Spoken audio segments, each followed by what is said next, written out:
যারা তোমার পিছনে কথা বলে তারা আসলেই তোমার পিছনেই আছে।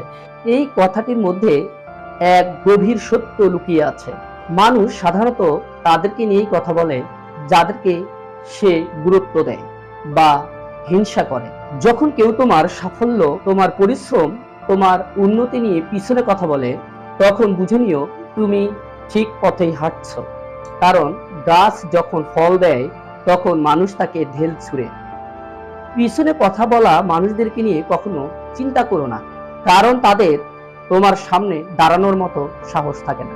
তারা শুধু তোমার অগ্রগতি থামাতে চায়, কিন্তু পারে না, কারণ তাদের কথাগুলো তোমাকে আরো শক্তিশালী হতে সাহায্য করে, আরো দৃঢ় করে তোলে।